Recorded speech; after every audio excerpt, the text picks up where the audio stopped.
Well, welcome to another edition of Dr. Bickmore's Hawaii Wednesday in Conversation. And today my guest is Virginia Euwer Wolff. Virginia, it is so glad to have you as a guest. It is so glad in this room to have you as a host too. Well, I think I first started reading young adult literature in earnest when I went to graduate school in 2002. Oh, And one of the first things people introduced me to were some of your books. And I became enamored with what you were doing and tried my very best to catch up, with some of the things that were going on. But I've now admired you for over 20 years and the work you're doing, and it's been a great journey. If people don't know you, and everyone should, and certainly all the scholars in young adult literature know your work and know what you've done, but when was the first time you wrote a book, and what was the inspiration behind that? So tell us a little bit about your beginnings as Virginia Euwer Wolff, not the Virginia Woolf of To the Lighthouse, right? But the guardian Virginia Woolf of young adult literature. um, well, thanks for that invitation to talk about. My first book was a novel for adults. I Ah. I think and hope it went out of print the day it was published. And it was, I'm afraid I have some copies. And Kirkus did review it. And the reviewer said, as writers know, many of us have memorized the bad reviews. And the Kirkus reviewer said within the review, does anyone ever really talk this way? And so I've kept, that has been at the bruise level of my chest, lungs, and heart. And I need to write the way people, yes, do talk. That years went by, I think 8 years. And then my first novel for kids was probably still Nick Swanson. And it's the point of view is third person attached to Nick Swanson's brain. And here's the paperback version of it. Really nice cover. Yes. And I remember I think you and I've had conversations about it. I know you responded to it, and I visited your class once via Skype Yeah. about this book once. Thank you for knowing this book. I'm not sure people still do. A lot of other people. It was a learning disabled boy, and I've made a bit of a habit of not using brand names or a lot of not much medical technology or psychological technology. I knew it was going to change. Mildly learning disabled seems to cover it in that book. We don't ever know exactly. It may have been lack of oxygen at birth. We don't know. But he's mildly learning disabled. And he has a terrible disappointment. I was overhearing a conversation at the faculty table in the cafeteria of the high school where I was teaching, that some special ed was a term used in those days, was looking forward to something.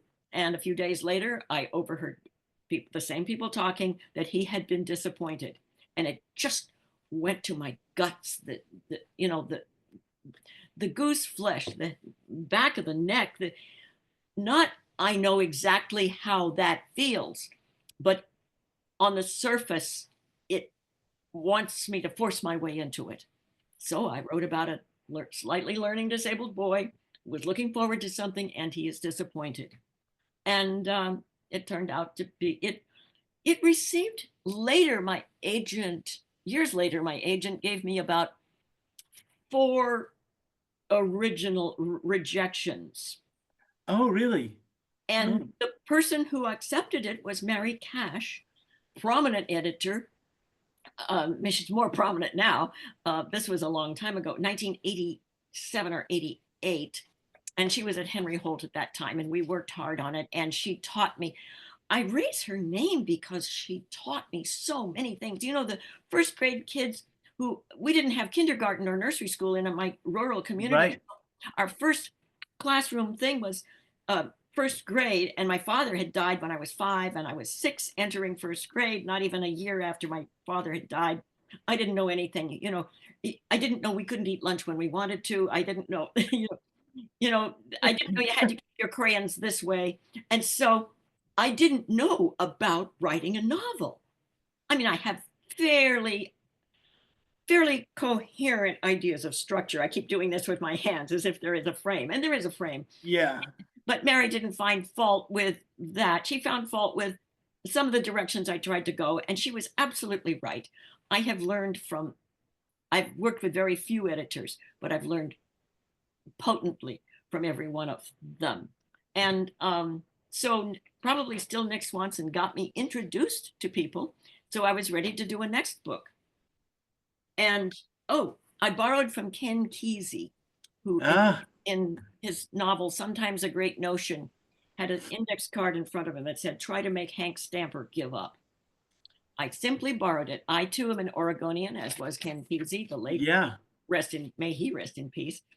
And I wrote on a card and stuck it on my desk, try to make Nick Swanson give up. So it was, and the first person, this is really interesting. The first person to notice, besides Mary Cash and me, that I had written a book was Roger at Hornbook, Roger Sutton, Oh, yeah. who was at the Bulletin for Children's Books, Bulletin of Children's Books, for in Chicago. He noticed that I had written probably still Nick Swanson, and it was a book, and he read it and he liked it. And he wanted to interview me on public radio, and I didn't know how to do that. I had avoided taking speech in high school because I couldn't get in front of people. Really? Oh, Yeah. you seem more confident than that. That's, I am about 5 billion times more confident than that now. And how do you learn? How do you learn to have a baby? By having a baby. yeah. How do you learn to speak in front of people? By doing it badly and then less badly and then less badly, finding myself without a conclusion to the speech and saying, "Oh, that's all I have," and doing things. I, I don't know. I barely can read a room now. In fact, I can't read a room now. But learning who your audience is, not taking the wrong speech, the wrong audience. I've done that. Yeah. My agent said, "Well, this was the wrong audience." I said, "Oh, really? Oh, I didn't know that." Um, so Roger interviewed me, and he did ask, "Why did you put your young character through so many miserable experiences?" And I had no answer. So I left dead air. Roger and I are still friends, and I think he long ago forgave me for that dead air. But I didn't know how to tell him. I had been depressed. I had been felt I was abandoned. I was this. I was that. Poor me. I didn't know how to say any of that. And Yeah. thank heaven I didn't. I just left dead air. Yeah. Well, the probably still Nick Swanson is to this day still one of my favorite young adult books because it generates so much empathy. And I think when I read it, I'd been teaching 20 years by then, and I thought regular classroom teachers do not often even attempt to imagine the world from those kids who have the struggles. And Nick is one of those who he doesn't quite feel like he's part of what we would have labeled special ed classes, or he never quite feels part of the other classes. He's on the border of that. And I thought, you know, I need to be more open to the kids in the various spaces that they exist, right?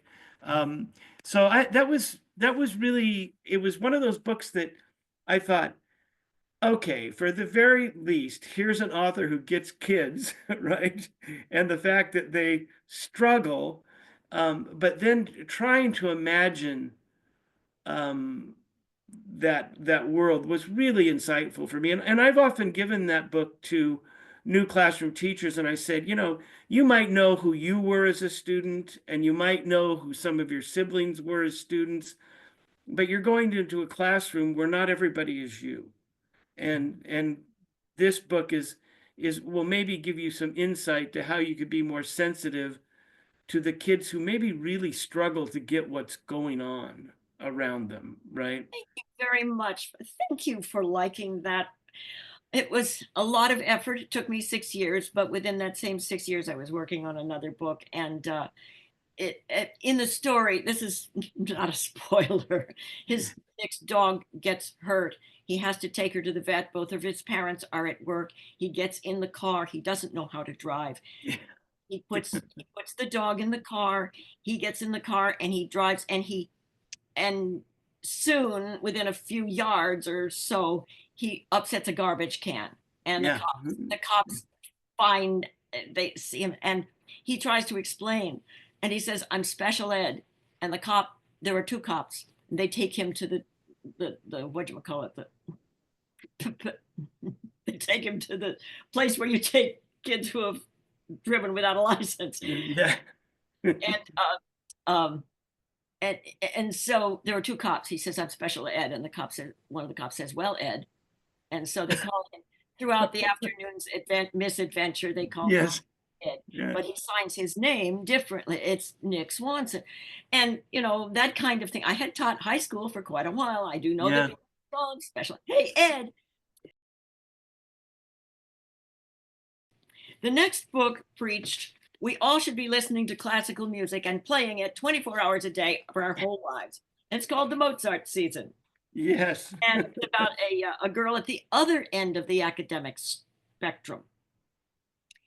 Although I said to myself, by that time, I wasn't a veteran at all, but I tried to sound to myself like one. All right, these are the words I will not use. I didn't use the word genius. Oh my gosh, it does appear in a review of somebody else. That's not, I'm sorry.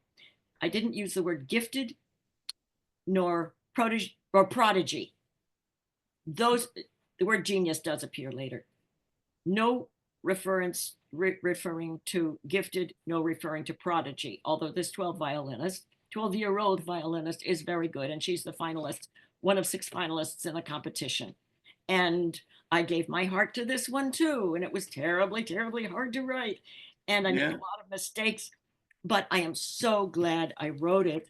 Uh, I'm so glad I wrote it. I don't think I would make the effort now. It was so hard, and that came because I was I w- I was a bit of a page turner.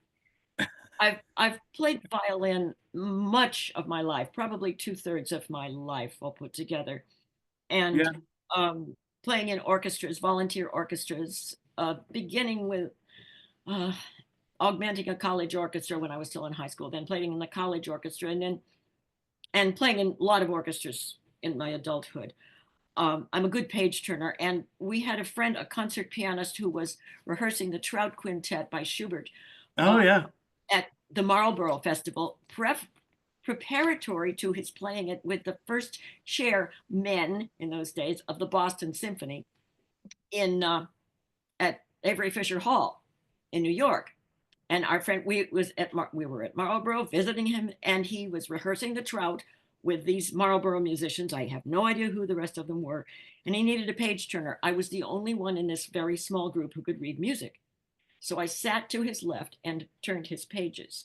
Luckily, I did them okay. It's a little bit like dentistry. You can make a very serious error just with 2 fingers at the wrong time.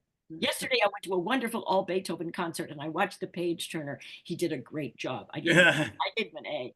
Um, so I had been a page turner, and Allegra Shapiro in the Mozart Season does turn pages for people, and it's not about, maybe it is about whether or not she wins the competition.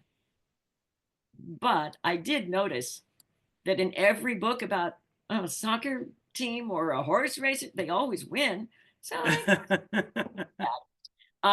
so that was my second book, but it was no longer with Mary Cash because she had moved to some Bantam Doubleday Dell, I guess, and was doing picture books. So the Mozart Season was my first book with Brenda Bowen, who was my editor for 5 books. Yeah. And here are the end pages. All right, this is what the end. She really did a wonderful job in producing every book that she did. Yeah. She and I, Well, she was in charge of some really good books along the way. she's wonderful. We no longer work together because she's no longer an editor, and that makes me extremely sad. Um, Well, some people actually retire, Virginia. I don't know if you know that, but some people don't work anymore. I don't know And that. I don't know that. And then sometimes I'm in a literary discussion group of friends, and they're assigning this big thing and this big long thing and this tome and this other tome. And I said in the Zoom meeting, am I the only one of this group who's not retired? You know, people don't, where I go to church, nobody knows I work, I guess. yeah. And, you know, in the community, oh, ask Virginia. Well, not necessarily. I have a work schedule. Yeah, that's really good. So after the Mozart season, what was Ah, next? well, I had done all I needed to do. Everybody needs to have empathy in Nick Swanson. Everybody needs classical music all the time, their whole lives in the Mozart season, and I was done. That's all I had to say. But um, I went out on a limb, and I was using a borrowed computer. It was.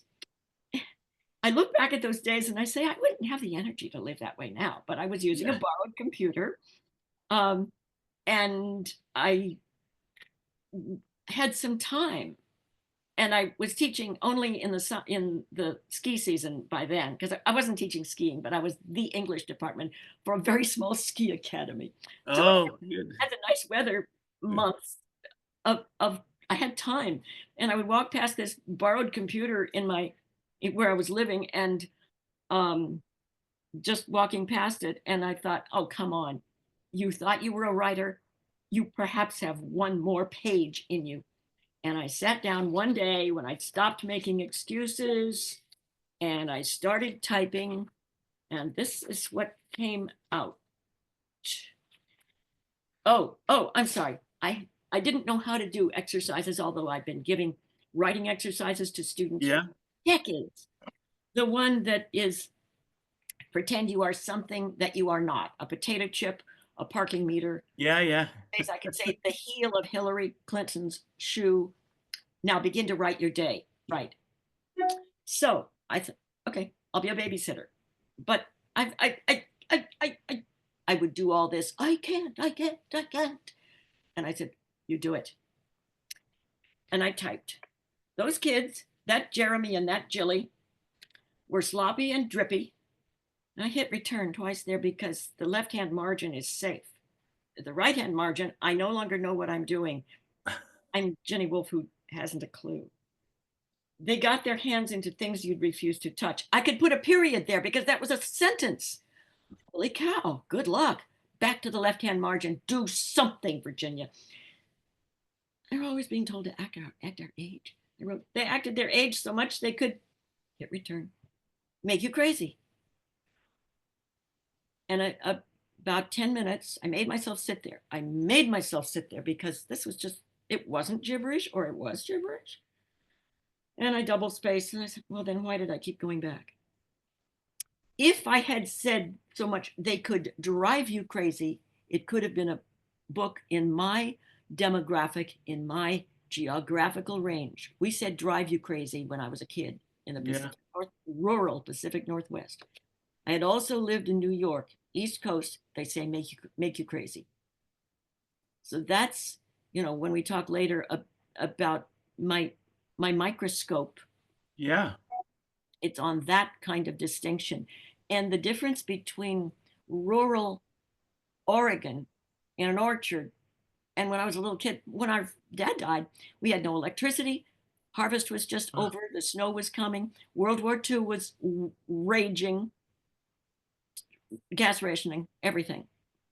And then I lived in New York in Hell's Kitchen sometime Wow. later. So I know the difference between drive you crazy and make you crazy. And I left those lines. Here they are. Exactly as I drafted them that first day. Yeah. And the reason it's all marked up is that I use this a lot. Um, Yeah. and it's the that was the only easy day of writing Make Lemonade. And it was, as you can see, it was easy. All I had to do was say, oh, I can't. Oh, yes, you can. It was really binary. Yeah. I can't do this. It's so hard. Yes, you can. You can do something. And so, oh, I'm going to pick up some papers that I just dropped. So that turned out to be Make Lemonade. And Which is a gorgeous book, by the way, and it's one of those books that was given to me quite early by another graduate student, and wow, what a powerful! I have to give a nod to Melanie Hundley and and a couple of other graduate students that I worked with when I was doing my PhD. They were more extraordinary readers of books than I was in terms of how much they'd read young adult fiction. I hadn't read as much as they had at that point, but Melanie said, "Well, here's a book in verse that you'll really like," and I went, "Wow!" The fact that you did that. The way you did is just a gorgeous example of writing.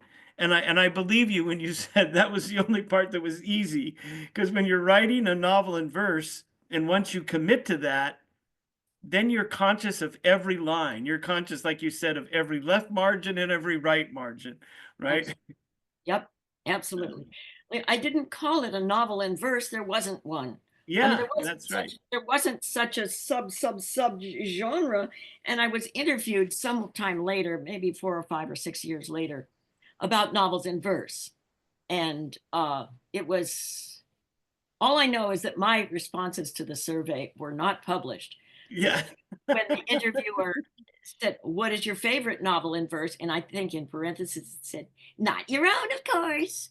I wrote Paradise Lost. Yeah, yeah. It was. Well, Yeah, yeah. that story. Oh my goodness. Never have we been so captivated by Satan. And that glorious, glorious piece of literature. And yes, it was in verse, but I don't know if too Well, many of it's us. you were doing something, I think it was in the early 90s when Make Lemonade came out, right? It And in was, some ways, yes, 93. yeah, so young adult literature still hadn't hit, I would say, I don't think it hit its renaissance until the early 2000s, when people began to really it got more publishing, it got more marketing, it got a lot more things than some of you that were publishing in the 80s and 90s didn't benefit from a lot of the things that people benefit from now. So it's a Well, they're on our shoulders. yes, they are on your shoulders, We, and we people know certainly that. are on shoulder, and I am on Milton's shoulder.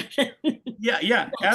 The fact Uh, that people would discount young adult literature as not real literature oh yeah. just means they haven't read widely enough, because the best young adult literature is certainly inspired by and grows out of the work of all literature, right? I And have a friend who is writing a novel in verse. They're kind of coming in every every crevice now. yeah. Her novel in verse uses 3 ancient Italian verse forms. Ah, I didn't know this, and as I see her working on it, I'm thinking, holy cow, this could be another innovation that nobody yet has thought of, except my friend who is working on it. I mean, yeah. we won't know just looking at the page that these are 3 antique Italian verse forms, but she'll tell us, in the front matter, the Yeah. back matter. But yes, there's always more to come. I would, I love that so much that you were pioneering this I guess I don't want to, maybe a genre or classification, because um, there's even a debate in the field of young adult literature. Is it a verse novel, or is it a novel in verse, or is it a novel written with poetry? And I think as long as we're having those discussions, it's good, because maybe it doesn't matter, right? It matters if the book works, if it's good, if it drives the reader forward, then that's what we want to experience, right? as my friend Chris Hefferman has said, or novels in lineated prose. Novels and lineated prose. I like that. I'm going to remember that. That's really good. One time I saw, years ago, I saw a film in an art house about Christo, Christo, the artist, the French artist. Yeah, yeah.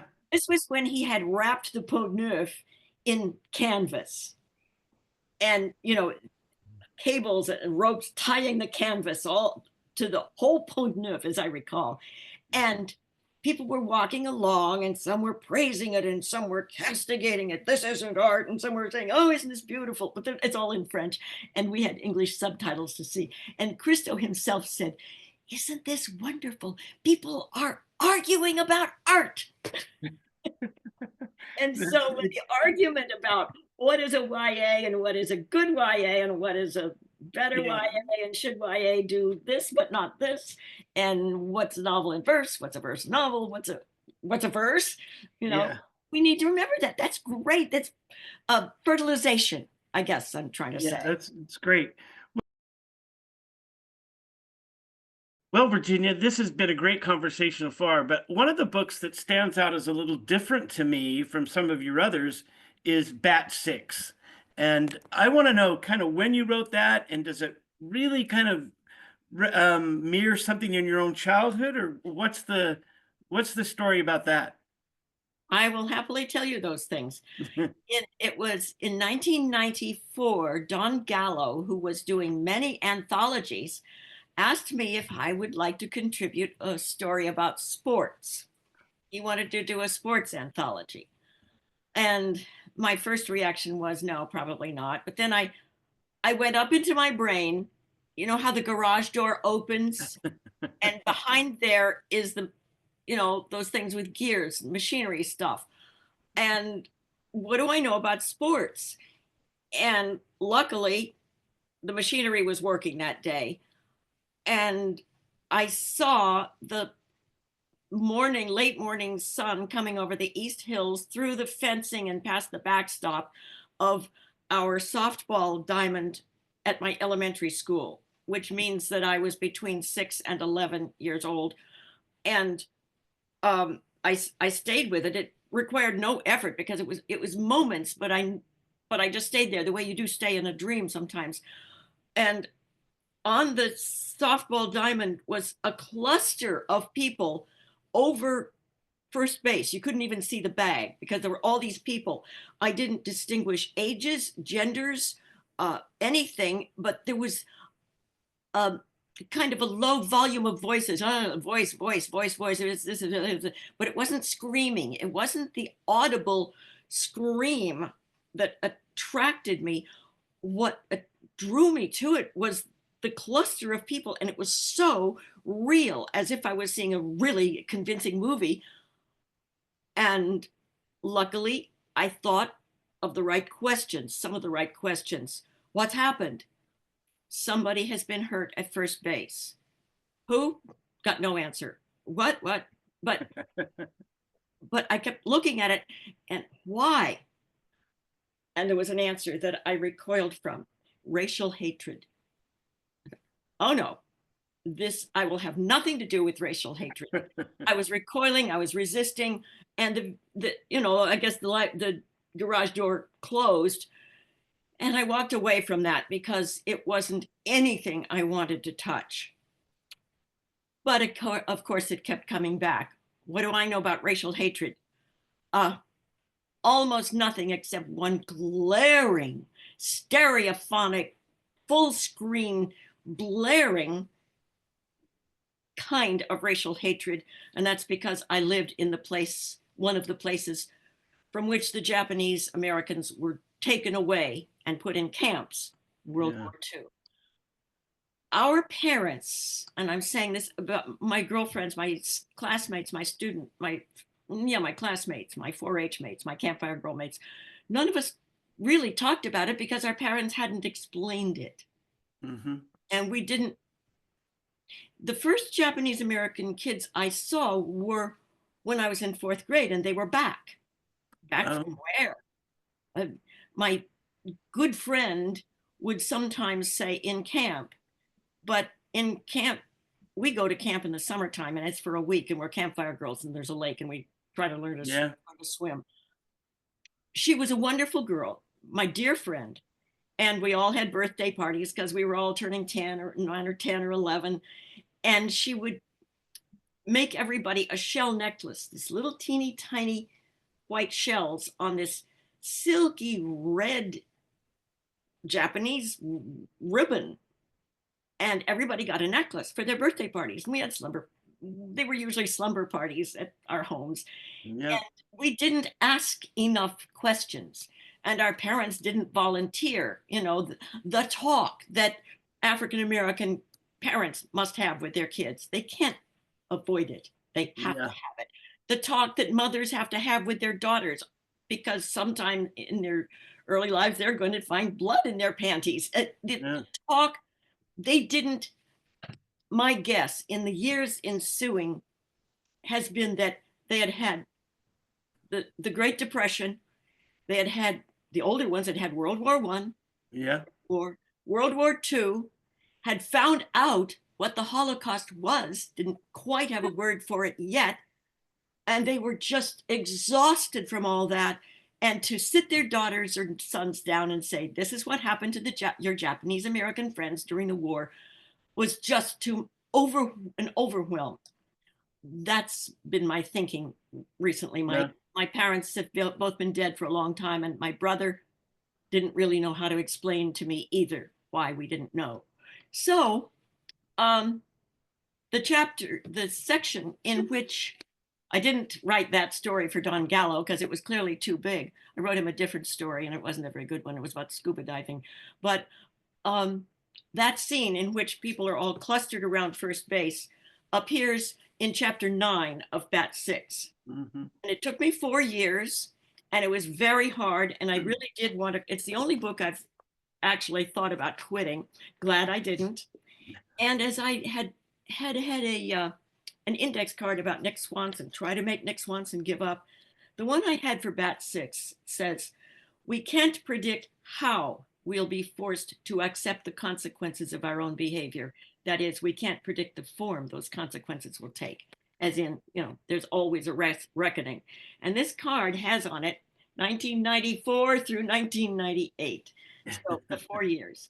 And it was very hard. And I deployed 22 narrators because I thought at the beginning, oh gosh, the pitcher saw it, the catcher saw it, the first base player was there, the runner was there.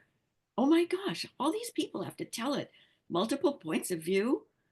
And I thought, holy cow, everybody has to tell it. So there were 22 narrators, 11 on each team. And it was hard, and some of it was very much fun, not much of it. And later, 2009, Oregon has a great, lovely reading program.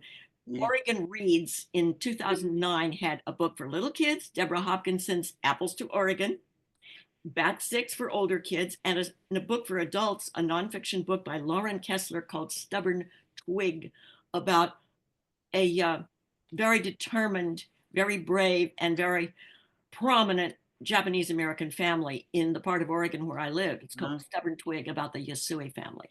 And students can look that up, Min Yasui, and he was eventually posthumously given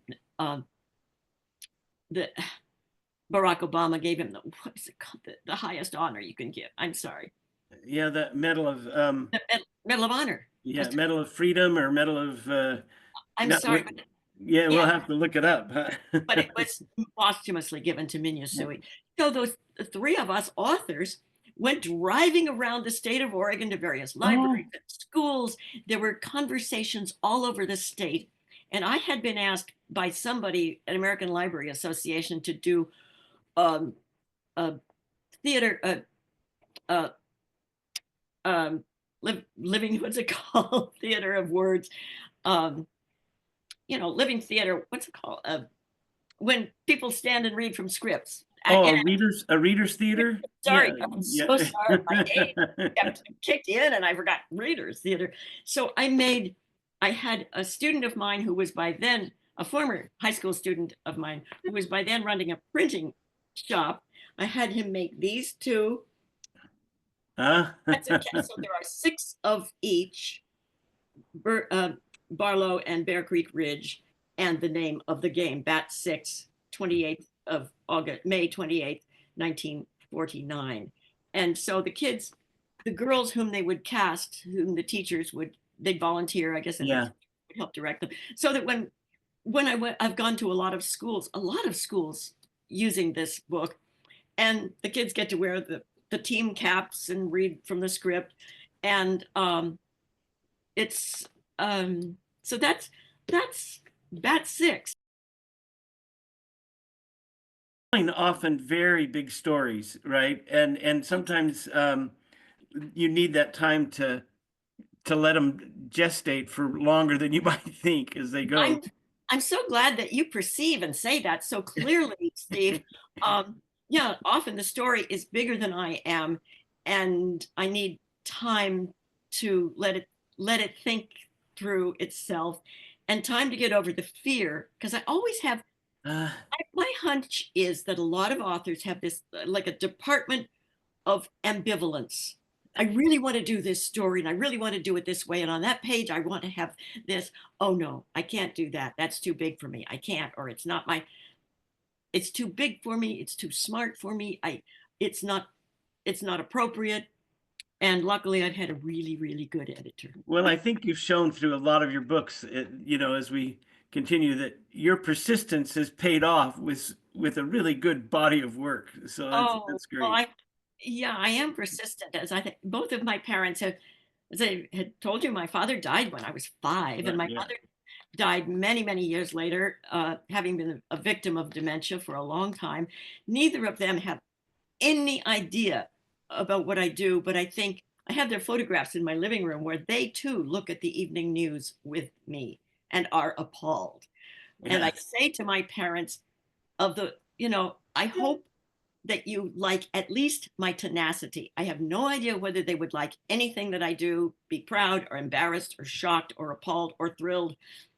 I think there's just an indifferent silence there. But I think they would probably like my tenacity. I Oh, hope. I think they would for sure. A little while to get to True Believer, but man, what a home run with True Believer. And I've got to tell you that I think when you talk about in your this is the book that wins the National Book Award, and when you in your speech you reference, because you're in New York City to receive it, you reference 9/11 and 2001, and so this is a book that's given, right after this, right? That comes in and gives that. I've got to tell you that that day for me was the day I decided to go to graduate school. I was Ah, driving to work because I was in Utah, in the Salt Lake City area, and it and was that very early your time. yeah, very early, and I was Exactly. listening to NPR and I heard it come on the radio, and um, and it made me start thinking, because my wife and I talked a little bit about graduate school, but I went to school and we watched those things. And then the very next day, I got my aide, who was brilliant at the time, and I said, find me the 10 best graduate schools in English education. And I started. And then by the next year, we were in graduate school. My And wife did her PhD because we thought, we have limited time. We might as well do the things we think we're called to do. We might as well do the things now as opposed to wait. And it was difficult, but um, it was great. My wife had enough time in the district that she was able to take early retirement, and I was able to take a sabbatical. And then we came back, and I finished the 2 or 3 years I needed to do, and then we went to university. But so I'm constantly amazed by people who find 2001 as a pivotal moment or an inspirational moment yes, absolutely. to think Oh about yeah. your world. And I think I remember reading your speech, 3 or 4 years later, and I went, this is a woman who gets it. This is a woman I want to know. Oh, So, thank you. Thank you. Yes, it was so strange. I do remember when I got the phone call. I was in China Yeah. with a group of tourists.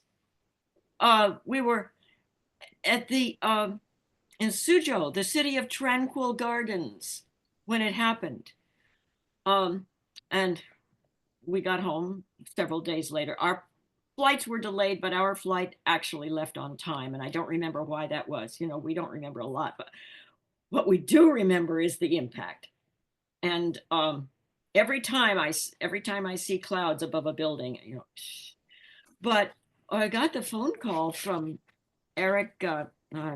I can't. I'm sorry. I should remember his name. The head executive director of the National Book Foundation, saying that True Believer had been chosen as one of the finalists. And I said, "You mean you're having the book awards this year?" Like this hick, you know, in the woods of Oregon.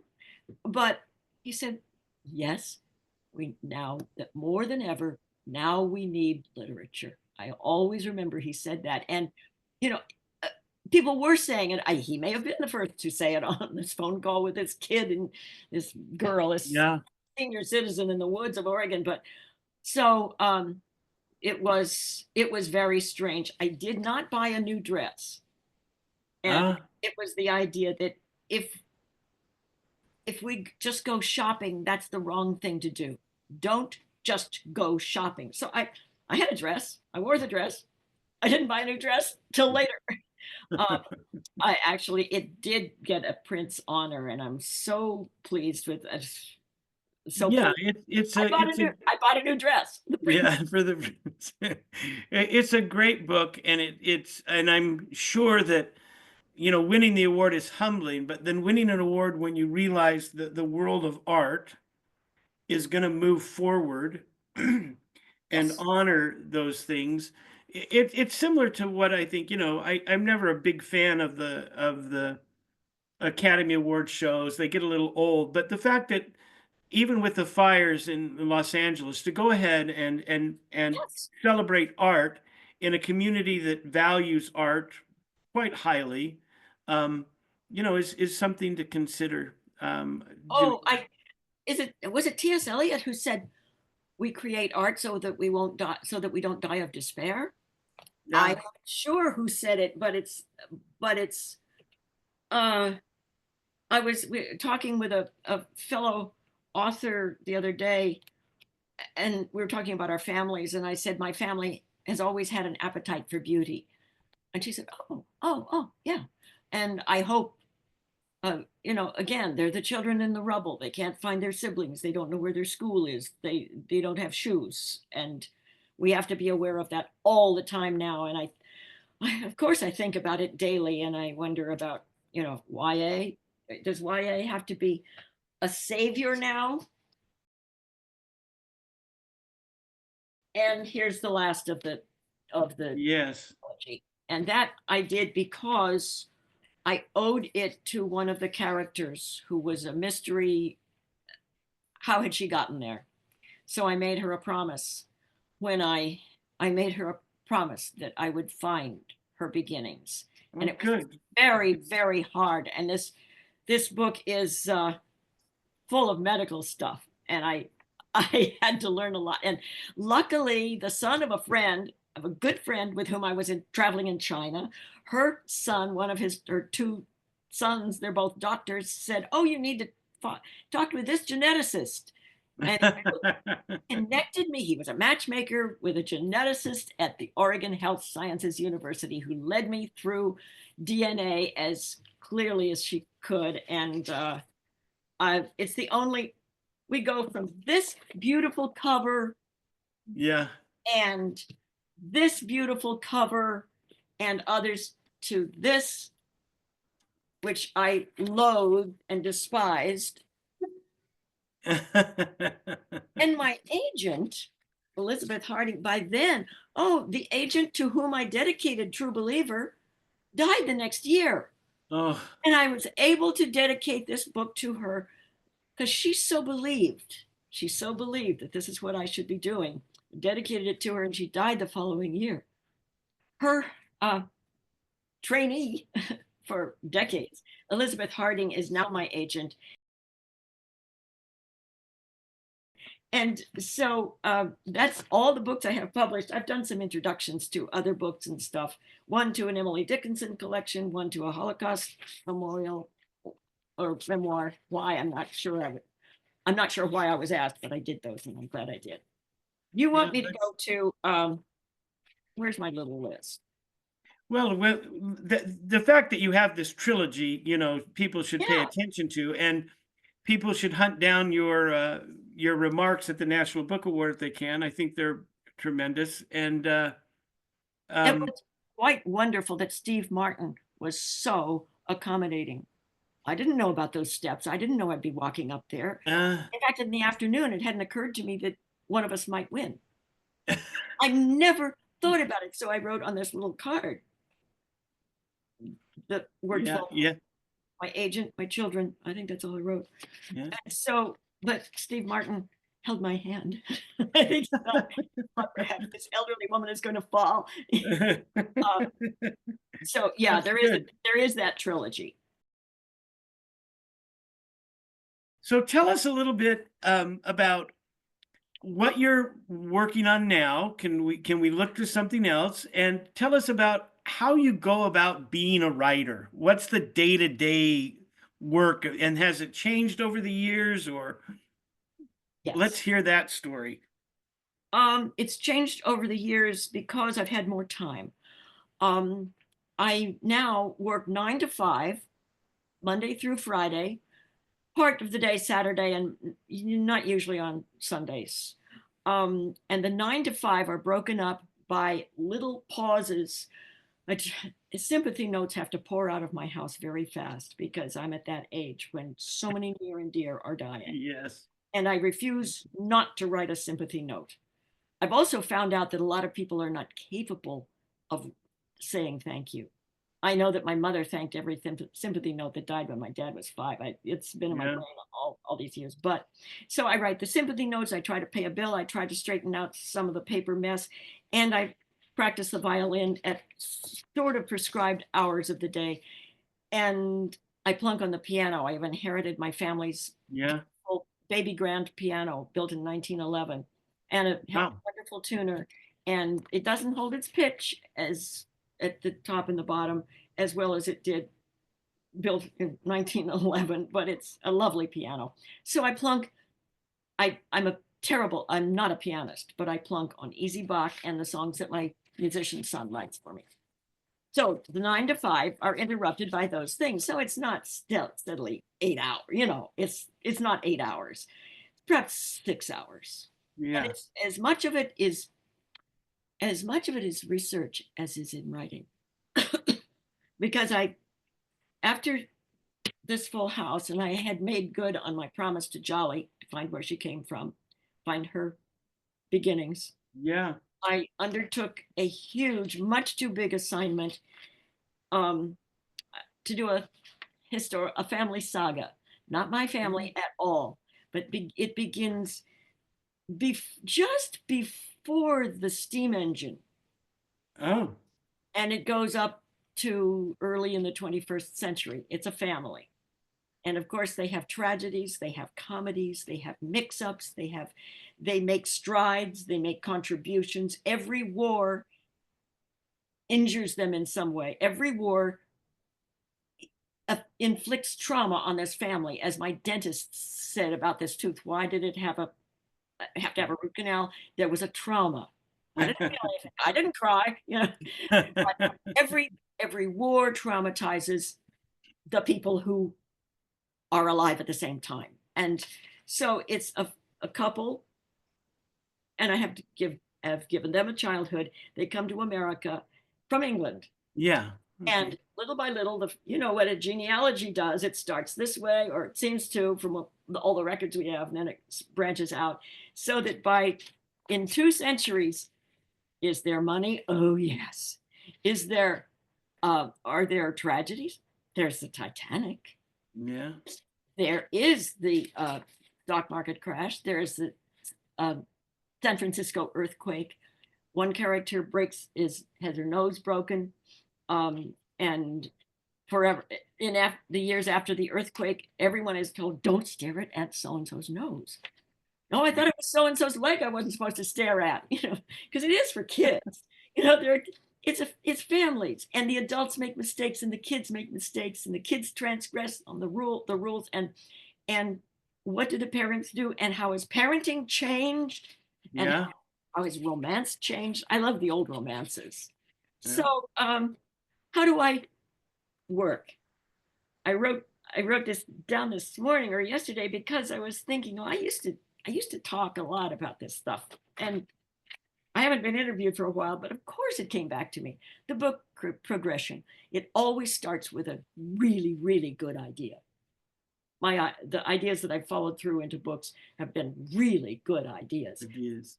As I do the early drafting, it's like a sagging hammock. Oh my gosh, this is.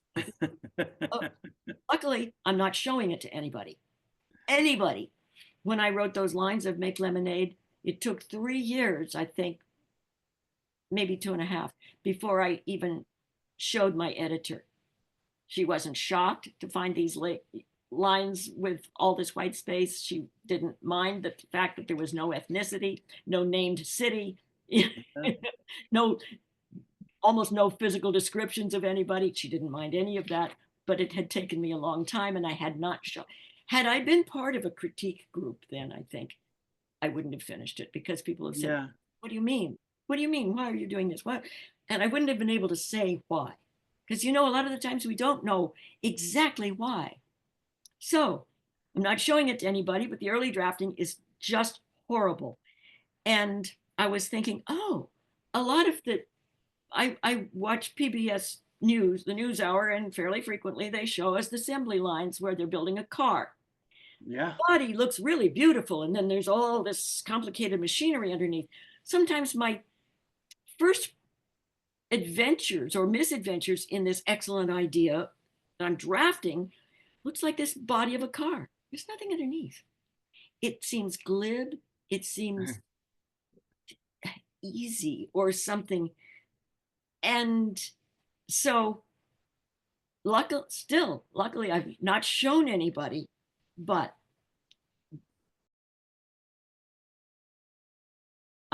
in my working on 5 books with Brenda Bowen, she did what the famous editor publisher Robert Gottlieb. I read this Yeah.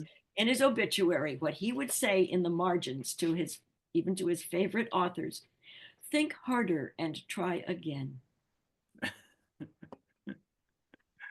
That's what the human race needs to do. So I copied it. I put TH ampersand TA, think harder and try again. And what I do in my manuscripts is click on bold. I can make it green, red, purple, any color I want. TH and TA, think harder and try again. And I know Brenda Bowen did not use those words, but I know that's what she was asking me to do. That's how we got books with stickers, Yeah. because Brenda was saying every time in different words, think harder and try again. Um, Yesterday I went to the best masterclass, best music masterclass I've ever been to. An hour and a half, 3 violinists were each given a half hour, and this gorgeous Juilliard violinist was uh, critiquing and encouraging them, and sometimes as sometimes as short as a this or this or this. Mm. And it was like close readings that we do of literature, Yeah. Yeah. Milton or Shakespeare or Robert Cormier or Chris Crutcher Yeah. or somebody who I saw Bruce Brooks actually do a close reading once as his speech. It was at NCTE. It was Oh, fascinating. It wasn't like anybody else's speech, but it was a close yeah. reading. Hooray, hip hooray. And so I have to do the close readings. I have to, in revising, what did I write? Oh, I have to become aware of the drift of carelessness. I've been thinking about Gatsby. Why have I been? Well, because we're in such an odd time. I'm thinking about Yeah. Gatsby. And in the very end, Nick Carraway says, careless people at the close to the end. Careless people, the terribly, terribly rich who Yeah. think that they can get away with carelessness. And I, as a writer, do I think I can get away with carelessness? Just jot this sentence down. Oh, because it feels right now. and it's Yeah. and it doesn't probe. So I have to do the probing. And that's what revision is for me. Eventually I get through it, but I do a lot of reading aloud too. Here's Uh, the late Eloise McGraw, a wonderful author from Oregon, who said, "Every time I write a book, I learn how to write only that one book." Good. that's really good advice. I've been interviewing over the last couple of years as we've added this conversation feature to the blog. Uh, I I asked this question to a lot of writers. They're all sometimes many of them are amazed they wrote one book and are yes, really amazed they wrote the next one, right? yes, And some of them are very prolific, but it's still this journey of surprise and imagination for many, many of them, right? absolutely. It certainly is for me. And it's not my first rodeo, and I am so glad. But it is a rodeo. Yeah. Different horse blanket, different odors in the air. Oh my gosh, what do I do?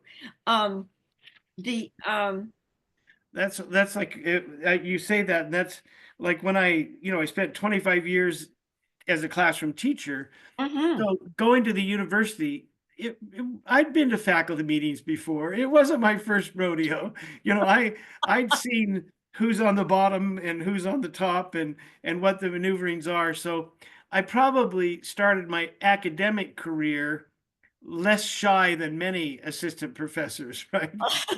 Yeah, yeah, yeah. And it's like, when I went to UNLV, I I was not shy about saying, "Well, you guys are wrong, and in a couple of years you'll know that, right?" And we'll come back, Yeah, and they went, "Okay, okay, don't rub it in." what you and I spoke of before you hit record, we talked about learning these adult experiences, Yeah, which I'm not, as I think I mentioned, at least I was thinking it, I am not a good reader of the room. yeah. I often need somebody to tell me that's what was going on. And I say, oh, oh. Partly I grew up in a very unsuspicious family, a family where we were really nice. And Yeah. we've been criticized up one side and down the other for being so nice.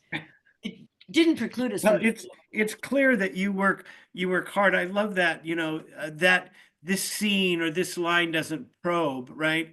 I think Mhm. when you're trying to make sure that the meaning is carried from one line to the next or one scene to the next is really important. So the biggest question is, are we going to see this saga? Is the saga nearing end, or is this something I that, hope I hope we are. I am in extremely good health. My mind is okay. My body's okay. I'm a very, very lucky girl, and I hope we are going to. I hope we're going to see it. Um, I not next year, not the following year, but maybe that, okay? maybe years from now. I will tell you a funny story, and this may apply to some of your other of your author friends. As you can see, I'm wearing earrings. Uh, When I was a child, loose girls had their ears pierced. That was somehow that was in the air of my house and the church. Anybody who's pierced ears, and so I don't think I met any until maybe high school, and then I looked sideways at those girls. Are they loose girls? I didn't even know what a loose girl was. Gradually you learn how you yeah. and your gender are being defined. And so we'll move forward now 40 plus years, and I read a beautiful, beautiful young adult book. Older middle grade, maybe young adult. I will not name the author. And in addition to I read it on airplanes, trains, and it was so moving and so probing and complicated and reassuring about life, if not lives. And I was delighted for this author, but I was despairing for myself because I couldn't write a book that good. I couldn't. Well, I couldn't write a book that good. Oh, poor me. And luckily, I was a pretty aging grown up by then. For some reason, I was in a department store in a mall, and I don't remember what I could have been there for. But I walked past this glittering counter of glittering jewels and earrings. And I said to the woman who was available, "Oh, where do we go to get our ears pierced?" She said, "Well, you take the escalator right out there and you go down and you look for the sign." And so I did that afternoon, had my ears pierced because it was comfort. It was pure vanity, pure ego. And what about my childhood? I don't know. That was an era. We didn't wear jeans to school either. But and then I had pierced ears. I was past 60. Now I know I was 64 when the National Book Award came, and I do know that I was wearing earrings. So at an ALA conference, uh, I encountered a very favorite editor of mine, somebody who had given me, it wasn't my particular editor, but had given me good sound advice, was funny, was so perceptive. And he said something about nice earrings. And I said, "Oh, let me tell you the story." So I told him the story of being sick with envy of this other author who had written a better book than I could write. And he loved it. My editor he's got a great sense of humor. And he said, my editor friend said, "Oh, that's a marvelous story. He's right over there signing books. Well, let's go over and tell him that story." Author whom I was so envious of. So we walked over there, we waited through the signings, and my editor friend said to this celebrated author, "Hi, this is Jenny Wolff. I don't think you've met. She has a funny story to tell you." I told him my story about the loose girls, the decades, the department store, the glittering jewelry, the ear piercing, his book, how marvelous. At first, he thought it was just a story, meeting him to tell him how great his book was. Yeah. You know, and he'd been hearing that a lot. And I said, "And I loved your book, and I loved your book." And we told him the story of the pierced ears and the ears. Nothing. Nothing. As if you were saying it's going to rain tomorrow. Maybe he said thanks or something. And I tell you that because it's such a funny thing about authors' egos, about how we respond to things. My wonderful, really terribly smart, lovely editor friend loved it. The author himself, he probably thought, if I don't know if he was a drinker or not, if you maybe had a bottle or a cup or glass or tell you about this ridiculously stupid woman I met at ALA who said she had her ears pierced because she couldn't write a book as good as mine. Well, it's interesting how we all view the world individually, right? And Yeah. I love that story about how you're simultaneously met with joy at finding a great book, and because of your field, the discovery that I'm never going to write a book that feels that way, right? And then you think, I'll console myself with getting my ears pierced. I think it's a lovely story because I think when um, as an academic, I can remember, you may know Chris Crow, who was at BYU, was I one of my do. mentors, He's- and Chris said, I have said over and over again, the nicest man I've ever met in Kids Lit. "Oh yeah, he's wonderful," and he told me when I finally got, when I got my university job, I said, "Man, I don't know if I can write academically," and he said, "Well, you know how to work." He says, "You were a teacher for 25 years. Just go to work, set your goals, and go to work from 8 to 5." He says, "A lot of university professors don't know how to work. They never worked. You know, Yes. they Oh, they there he went goes. and they were students, and then all of a sudden they become academics, and they have a hard time transitioning, Yeah. to being producers of their own work instead of evaluators of the work of others." And that served me really well because I certainly ran into things. I got to the point where I knew that I could do some analysis and some things really quite well, where I was contributing to the field. But I would have had my ears pierced more times than I can count if I had to read articles by colleagues where I went, "Well, I'm never going to write anything that good." I'm glad when you said that, I said, "Well, I'm glad I didn't have to run and get my ears pierced for every time somebody wrote something I was never going to write." But now I read things that I couldn't write all the time, but I'm never going to get my ears pierced again. You know, That's good. I wanted to give you, oh, I had a writing advisor in the 1980s who said, she was from the South. She said, you must up the ante with every story you write. And I do try to do that, try to up the Yeah. ante. So this time, the thing I'm working on is many, many generations long. Yeah. It started with Nick Swanson, you know, and his learning disability, and then the Mozart season was harder because I mean, Yeah. they do get harder. Um, oh, and I have this ice skating analogy, which I don't say aloud very often, but I think it when somebody who is brand new to writing wants to show you their story, their poem, their essay, their screed, you know, Yeah.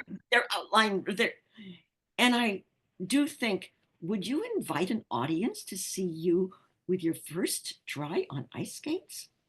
I don't think Yeah. so. Yeah. Because most of us really, we have some inspiration, as I said at the beginning. I start with a great idea. I mean, a really, really good Yeah. idea. Yeah, but that doesn't mean once I put on the skates, I'm not going to fall. Well, yeah. And those drafts are like first time ice skating so often for me. You know, I don't want to be embarrassed for my fellow writers. I don't want to be embarrassed for me. I got my ears pierced. I wear earrings every day. You've got them done now. Yeah, Well, Virginia, it's been so great to talk with you. lovely You to are talk just, with you. You're so understanding. well, you're fun and easy to understand. I would love to be able to reread your books again for the first time. That's how Oh, great I think they are, right? It's you and are so so kind. yeah.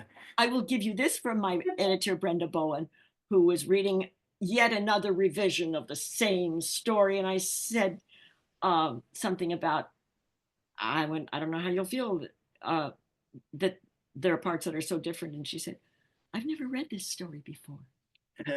Very, very smart.